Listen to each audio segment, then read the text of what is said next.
Welcome to Bobby Owsinski's Inner Circle. I'm Bobby Owsinski, and this is a show all about music, music production, and the music business.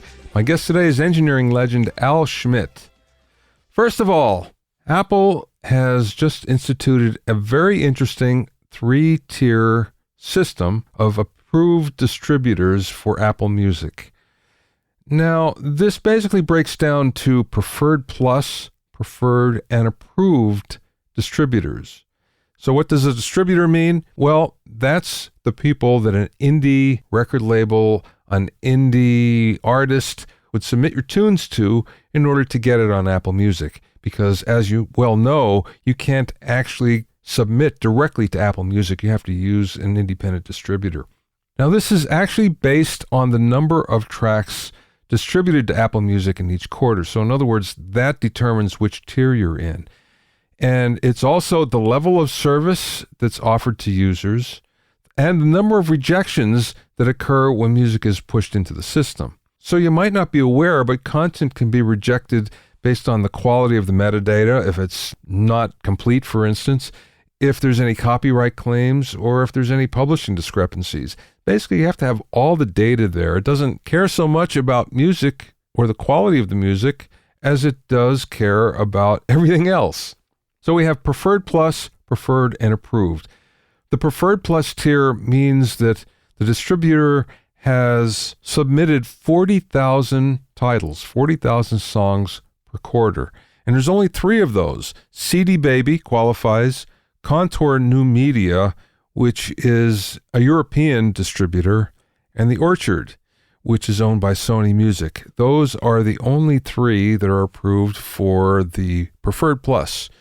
Now, in fact, there are 20 preferred distributors, and the qualifications are 10,000 songs per quarter. Among those are Believe Digital and DistroKid and TuneCore and a lot of others that are in other parts of the world. And finally, there's everybody else that's approved, and there's quite a number of those. I'd say there's about another 20 or 30. And again, these are mostly from services that are pretty much around the world, not so much here. So what does that mean exactly? We don't know yet. It may be that there's some advantage going with the preferred plus member. This may be something that's more internal to Apple Music and distributors than it is to songwriters, musicians, artists, whatever. But it's worth taking a look at because Apple Music does things for a reason, and there has to be a good reason why they've differentiated between distributors. So keep an eye on this because this may be something that you can use to your advantage in the future.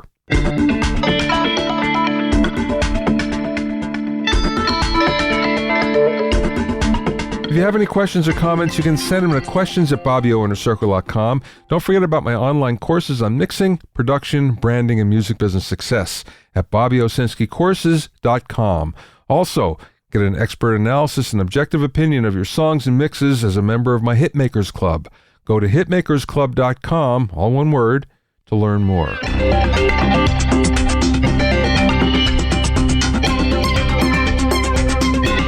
Now, Music Radar just had a very interesting article about the 10 greatest synthesizers. And synthesizers are interesting because there have been so many of them over the years, but there seems to be a golden age, and it's mostly in the 70s and 80s. Things haven't changed a huge amount since then. And as you'll see from these 10 that they've mentioned, most of them are from the 70s, and there's some from the 60s, but not that many. So, number 10 is the Oberheim OBXA, and this was either a 4 or 8 voice synth that was programmable, had a very, very big sound, and it was also one of the few instruments at the time that you could actually have presets. So in other words, all the parameters you can remember. That was a big deal at the time.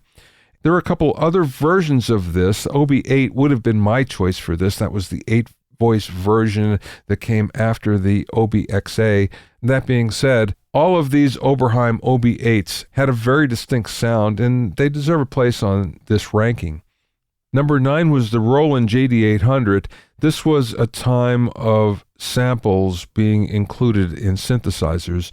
And with Roland, with this particular synth, they had very high quality samples where most other synths at the time had, pretty much 8-bit really noisy, distorted, quantized samples that weren't that good. But this also had a lot of real-time controls, which programmers really liked, but at the time, that wasn't a big selling point. Nonetheless, it had a really big influence because the technology from the JD800 actually popped up on other synthesizers since then, as well as all of the Roland modules. Number 8 comes in at the Yamaha CS80. Not many people saw CS80s, and the reason why, they were really expensive and they were huge at 200 pounds. But this was an 8-voice programmable synthesizer that had aftertouch, which was a big deal, had a very distinctive ring modulator, but the problem was it was very unstable.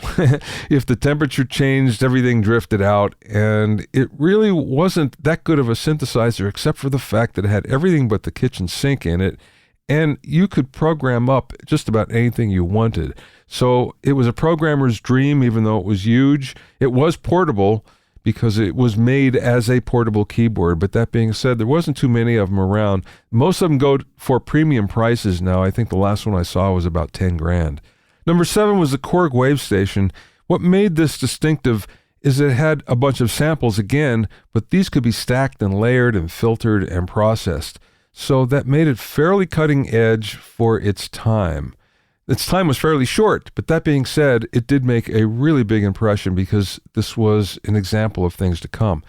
Number 6 is the Yamaha DX7. This basically was the sound of the early 80s, but it was very distinctive. It had 16 voices, which was a lot for the time. I think it was the most. It had aftertouch and a velocity keyboard. Again, big deals at the time because there weren't any other synthesizers, especially at the price for the $2,000 range that was in. It was just an amazing deal. It was also based around FM synthesis, which was rather new at the time. To give you an idea about its popularity and about its historical significance, the electric piano sounds can still be found virtually everywhere. You hear a sample library, and there's always these DX7 sounds because they were so distinctive. And of course, what they were trying to do is emulate a Rhodes or a Wurlitzer and came up with something completely different but completely useful. Number 5, the ARP 2600. This was interesting because it was a fixed signal path that you could change with a bunch of patch cords. So in other words, you could reroute just about anything to anywhere else if you had these patch cords. It had fairly stable oscillators, which was a big deal at the time, especially with Moog having unstable oscillators. But it was not programmable, couldn't be with the patch cords at the time. And it was really hard to repair because in order to keep the corporate secrets intact, all of the modules were encased in epoxy. So you couldn't really figure out what was going on, and therefore you couldn't really repair it easily. However, there's a lot of great sounds. The one thing I remember specifically was if you listen to Suffragette City by David Bowie, all of what sounds like saxes at the end are all ARP 2600. Yeah, those aren't saxes. It's not Bowie playing it. It's ARP 2600. Number 4 was the PPG Wave 2.2 version number 3, and this was a particularly big sounding synthesizer that had analog oscillators with very short digital waveforms that were compiled in a wavetable. It was cutting edge at the time. It also had some sampling, but the problem was it was really pricey at about $9,000 at the time. So you only saw them in studios for the most part, or in very, very high-end artist rigs. That being said, today we can get roughly the same sounds through Waldorf, because Waldorf uses the same wavetable technology that was pioneered by PPG. Number 3, the Sequential Circuits Prophet 5. This was totally groundbreaking and took the music world by storm almost overnight. It had 5 voices of polyphony, which at the time we were happy with 1 and 2 voices, and all of a sudden here we have 5. It could also store all the parameters. It could store your settings. This was revolutionary for the time. It was about $4,000, which was reasonable. It was within reach of most players, or at least working players. And like I said before, it had a big effect on the songs of the time, where all of a sudden everything was featuring Prophet 5s. Now, the good news is Dave Smith, who is the founder of Sequential Circuits, just bought back the name, and has actually come out with the successor called the Prophet 6. If you want that sound again and more, look at the Prophet 6. Number 2 on the list was the EMS VCS3. This was an English synthesizer that you didn't see much in the United States, but it was a big sound of the 70s, especially in English music. The big one I can think of is Pink Floyd, Dark Side of the Moon used the VCS3 a lot. Also, The Who used the VCS3 quite a bit. And this is very significant in the way it looks. It has a push-pin modulation panel, which, was something that was very unique, still is unique. But like I said, you didn't see too many of them outside of England and Europe. And what's the number one synthesizer? Well, according to Music Radar, it's the Moog Mini Moog. Many think that this has the best sounding filter ever. It also put synthesizers within reach of every musician, because up until then you were buying modular synthesizers and putting them together, so you didn't see that many of them, especially on stage. But the Mini Moog brought this to within the reach of the average musician, which was a great thing. It also sounded terrific, but it was very unstable, so anybody that ever had one knows that as the temperature changed, so did the tuning. That being said, the Mini Moog is number 1 on the list, and you won't get an argument from me over that. My guest today is one of the most revered recording engineers in the world today.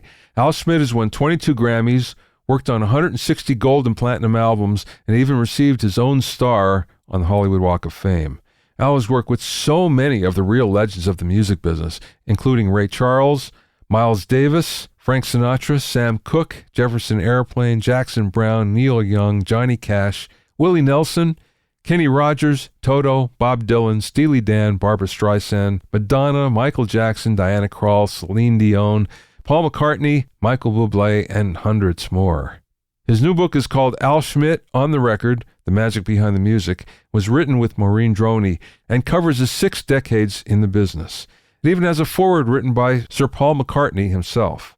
In the interview, we spoke about his book and some of the things that he didn't include in it, his favorite instrument to record, functioning in the world without equalizers, the secret to keeping up with technology, the difference between vintage gear and what we have today, and much, much more. Al and I spoke via phone from his home in Los Angeles. Let's talk about the book. Why now? Why now? I guess why now?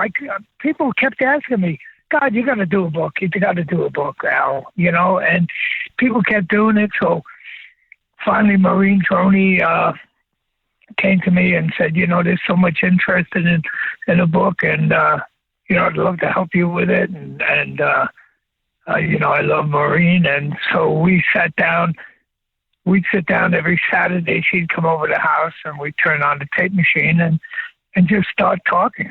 And she'd ask me questions, and that's how it came about. It took about a year and a half, and now tomorrow is the day it's released, but it's already doing amazing so far. So we're kind of happy. Wow, that's awesome. Was there anything in the book difficult for you to write? In other words, difficult for you to put in there? Yeah, well, it wasn't difficult, but it brought back so many memories. The dinner I had the last night with Sam Cooke was kind of a tough one. Brought back a lot of memories, and that was tough to get that done. No, most of it was fairly easy. It just kind of flowed out. I mean, there's a ton of stuff that's not in there, but you can only do so much. And after the book came out, I realized, I should have done this, or I should have done that. But shoulda, coulda, woulda. Yeah. Okay. Give me an example of something that you wish you would have put in there. Oh, well, some of the things that some of the sessions when setting up and then realizing. The whole setup was wrong and how we had to just tear everything down quickly because the downbeat was in 10 minutes and try to reset the studio. Things like that, people talk to me about and, I'd bring up. Those are things I think would have been nice to get in there. And it would have been nice to talk about just what it was like to work with some of my friends. not so much artists and all, but friends, other engineers, and so forth. I think that could have been a nice chapter. But it's too late now. I think we're going to do an audio book, so maybe I could sneak that stuff in the audio book. Some people have trouble working with their friends because there's sort of a competition there. Did that ever happen to you? No. With me, it's always been just the opposite. Absolutely. No, never. I enjoy working with people certainly people I like and respect. So, there's never any competition. I'm not in competition with anybody anyway. I do what I do. I just try to be the best I can be that day, and that's it. So I don't, I don't grade my work compared to anybody else's or anything else. What I do is what I do, and that's it. Well, you're pretty much beyond that now. Let's face it, after you've been around for a while and had the success that you've had, you no longer have to do that or worry about that. Yeah, well, I don't anymore. I mean, I used to get a little nervous before the sessions, certainly when I first started, and especially with doing sessions when I wasn't sure, like the first, horn sessions and the first big string dates, and then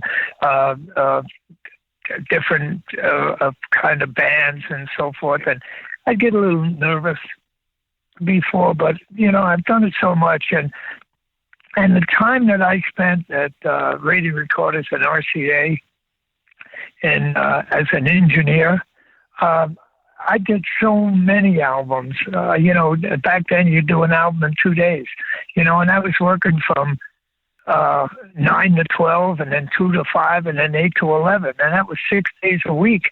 And we're just recording all the time. And this, of course, was in the 60s.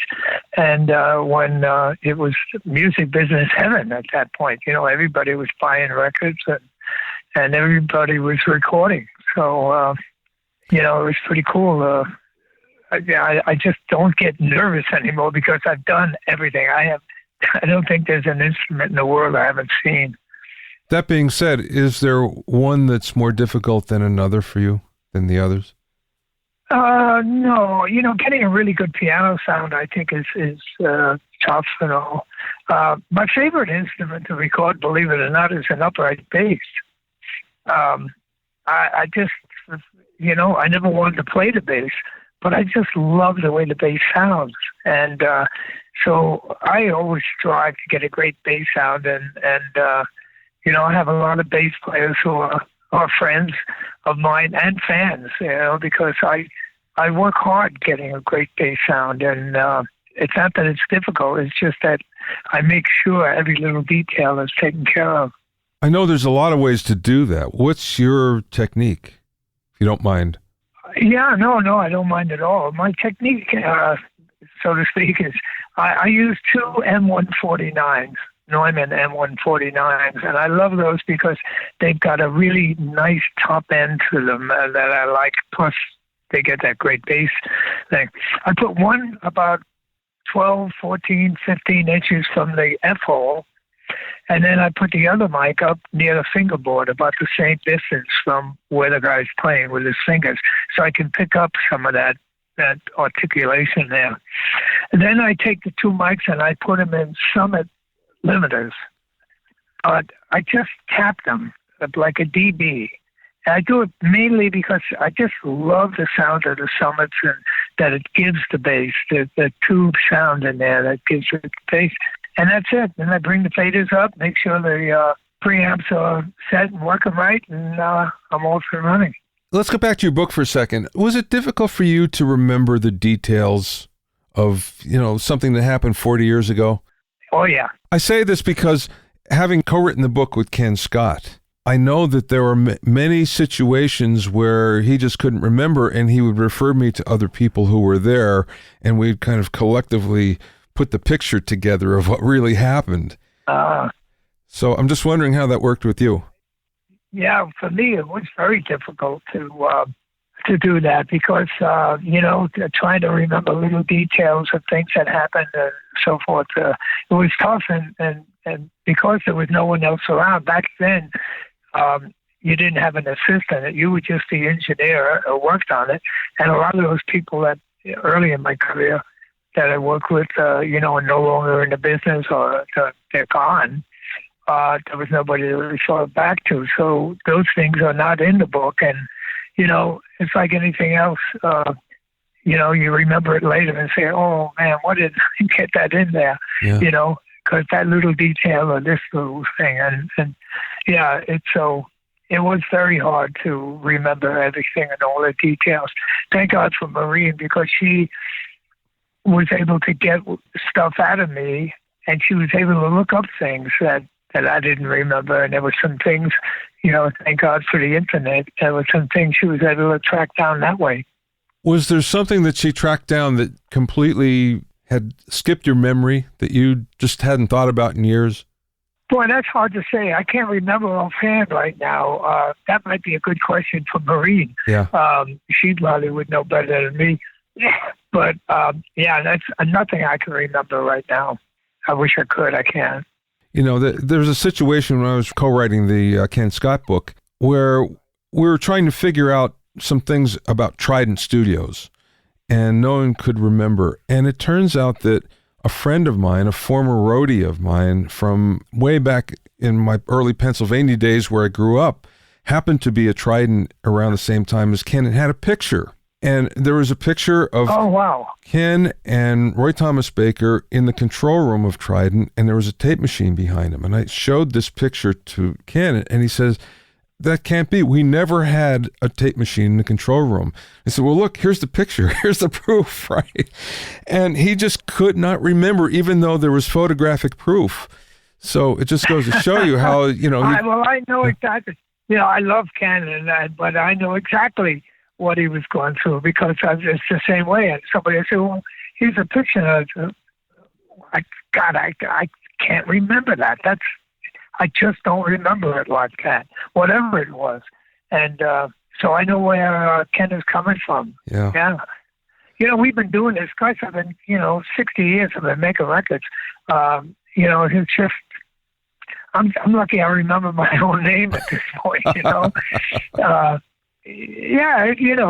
your very little things slip by and so forth. So, I have to read my own book to remember what I put in it.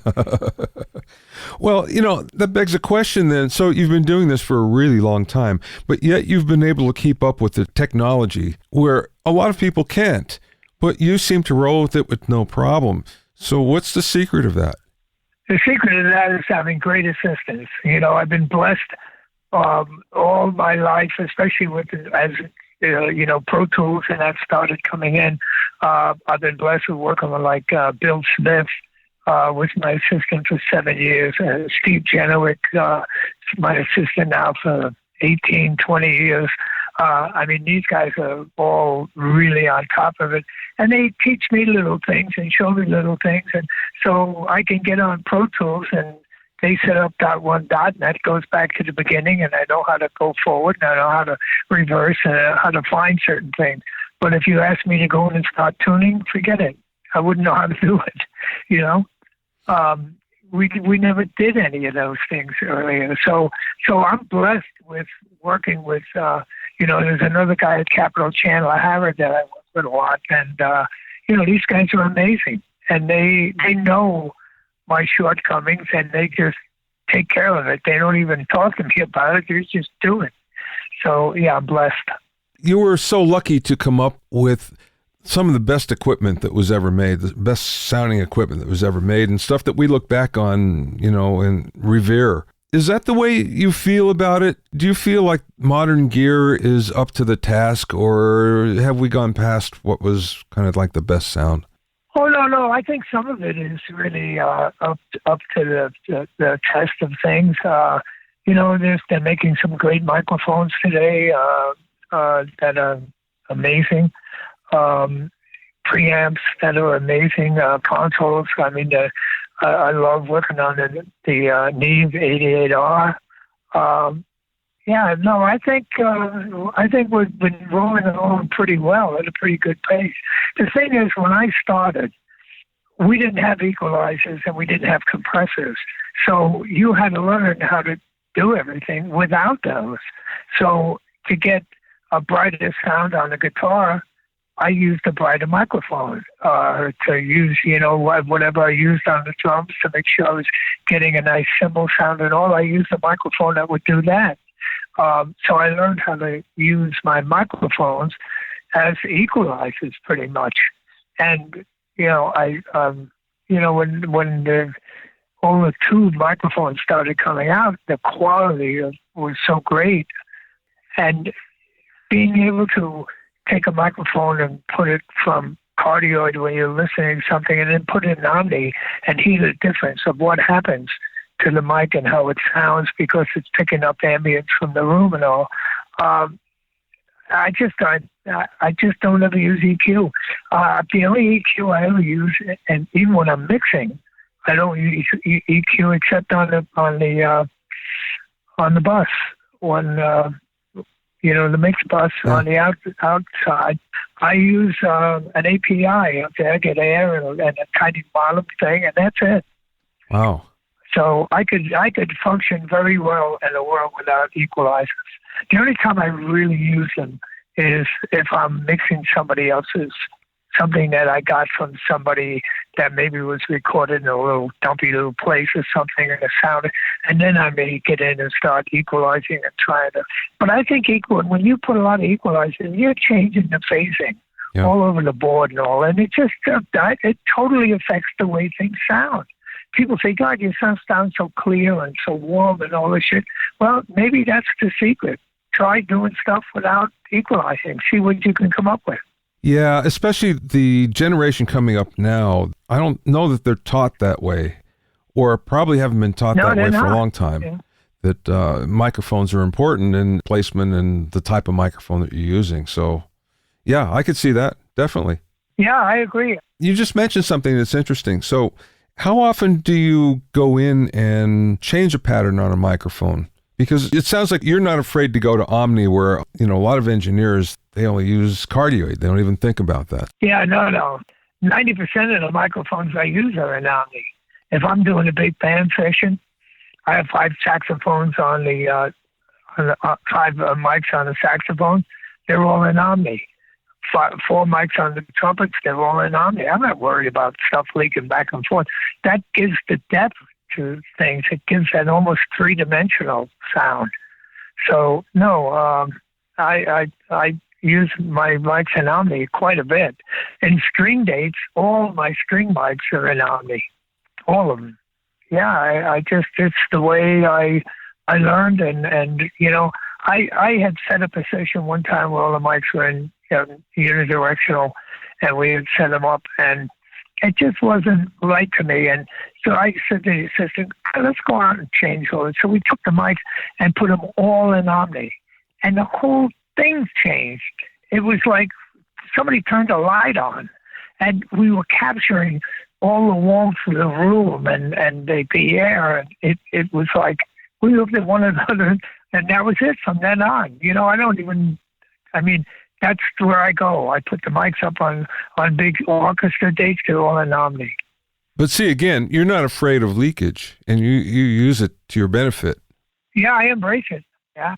There's a whole generation of engineers that don't look at it that way. They think, well, I want as much isolation as possible. When I go to mix with the masters in Europe all the time, and I go every year, and there's always 15 engineers from all over the world. Singapore, Finland, China, South America. They come from all over. And they're all amazed at how we do things and when I mix and how I set up things. And I'll get their mixes and we'll play it back and listen to it. And then I'll get the files and I'll put up a mix. And in 15, 20 minutes, I'll have a better mix than they have, and I'm not using any EQ. So, they're all stunned by it. They stand there, they just shake their heads. But they're in there with all these artifacts and all these plugins and trying to do, and when you get rid of all that shit, it makes a big difference. Yeah, yeah. I'm not saying it's worthless, because there are certain times when, a plug-in equalizer might be just what you need to help de-ess something or whatever. But, I don't use plug-ins ever. I don't mix in the box. And that's it. And if people that hire me know that, so they hire me for what I do, How long do your mixes take? Oh, God, I mixed a whole trio album with a jazz trio. I mixed the whole 11 songs in one day. We did 18 songs with the Carpenters, and I mixed them in 2 weeks. Normally, I mix very fast. I usually can do 2, sometimes 3 mixes a day, especially if it's something I recorded. Yeah, yeah. When I'm recording, I'm already figuring out what I'm going to do mixing. I place things where I'm going to put them in the mix and that kind of thing. So, I make sure the levels are great, that there's a good balance. So you can take a ruler and put the faders up and have a pretty good mix. Now, that being said, you're picky about your ambience, though, the reverbs that you use. And I know you have favorites there. Oh, absolutely. Yeah, I use, I love the live chambers at Capitol. I'm blessed that I get to use them. I love the Bricasti. It's great when I have an M6000. There's a 480 that I use. Trying to think of what else. Tegan, the German company. They make a great echo. Tegan, I think it is. Yeah, yeah. Great. Yeah. Yeah. They make a great reverb that I love. I've been using that a lot lately. So, they make great stuff. So then, are you using different reverbs on different mix elements? Yeah. I try to keep. I try not to put more than 2 things in the same reverb. I have a special, the certain live chamber I use for strings, another live chamber that I'll use for vocals. And when my vocals, I'm usually using a live chamber and a Bricasti. And it's a combination of the 2. And I tweak it until it just sounds the way I want it to sound, and that's it. Mm-hmm. Let's get back to your book again. Yeah. What's your favorite part of the book? My favorite part of the book is the ending when everybody in the book is talking about what it's like to work with me. I think that's one of my favorites. Then, of course, how not could you be a favorite part with Paul McCartney doing the foreword in the book? That was so cool. Working with Paul was really quite an experience. The first time I worked with him, it was just, I was so blown away by his talent. And the kind of person he is. I mean, it just doesn't get any nicer than Paul McCartney. He's just such a cool guy. And it was so much fun making that record. So part of the book is that, and, making the record, talking about that. And just reminiscing. It was great Marie would bring something up and I would... I forgot about that. And then I'd remember something and talk about what it was. So those are some of my favorite parts because it made me remember back when those things were happening. There are things in the book like when I worked with Sammy Davis. I did What Kind of Fool Am I? I did a bunch of things with Sammy, and I loved him, and he was so much fun, and it was always a contingent of people in the control room sitting around drinking and stuff, and having a good time. Just when I did What Kind of Fool Am I was on a Saturday. And it's an interesting story because Marty Page was the arranger. I was the engineer, and the producer of the record forgot there was a date. It was on a Saturday, and he never showed up. He got credit for doing it, but that's the way it came out, yeah. Huh. I mean, things like that happen quite a bit. There were also times when guys would come in, and that's one of the reasons I wanted to be a producer at one point in my life was, guys would come in and be on the phone. And they weren't producing the record, or they'd come in, they'd do a song or two and leave, and then the hit would be one that we did after they left. So I thought, geez, these guys are getting all the credit and making all the money, and I'm doing all the work here. I might as well get in on that too. So that's when I made that transition from engineer to producer. And then at RCA, when I made that transition, I was not allowed to touch the board anymore because of the union problems. Wow. So I just stopped engineering for a period of time, almost 6 years. Wow. I was just producing. Did you burn out in producing? I did. I did burn out in producing. Tommy LaPuma got me back. He asked me, he said, "Oh, you were a good engineer." With Bruce Bodnick was working on this project with him, and Bruce had to leave to go do the doors. So he said, "You were a good engineer. Will you mix this sour for me?" And I said, "Oh, Tommy, I don't think I can do it anymore." He said, "Come on, it's like riding a bike." And we made a deal, and I went in and did it. And as I started putting the album together and mixing it, I thought, this is my first love. Why am I not doing this? You know, this is what I got into business for and all. And it was a Dave Mason record called Alone Together. Oh, I remember. And it was just a great record. And it got me back into it. And then I realized I was, producing, you have to, you got to figure out a budget. If the artist doesn't write songs, you got to find songs for the artist. You got to hire the musicians or hire an arranger and a contractor. And I mean, it's all falls on you. And then, if you're doing both, then you're engineering also. But at one point I wasn't doing both, but still it was so much work. And I had 11 artists that I was dealing with at RCA. Wow. And it just burned me out. And that's when I left and just started producing the Jefferson Airplane. Yeah, we talked about the Jefferson Airplane once before. I remember asking you about that first album. Why is there so much reverb on it? And you said, well, I didn't do it. Yeah, I was the engineer on it. Oh, the first album. Yeah. Yeah, no, I did. The first album I did was Baxter's. Okay. Baxter's. Yeah, I know. That's one of the reasons I wound up with the Airplane, because they hated the way those records sounded. Yeah. There was just too much echo. Yeah. On everything, and when they tried to, the producer was adamant and all, and with me it was just the opposite. I was making their record, not my record. You know, you mentioned Paul McCartney before, and I'm curious because Paul, I would assume, is used to working one way, and he's come up in the Abbey Road EMI system. Was it any different when you worked with him? Did he ask you to do things that you weren't used to, or did he want to work with the way you do things? How did that work?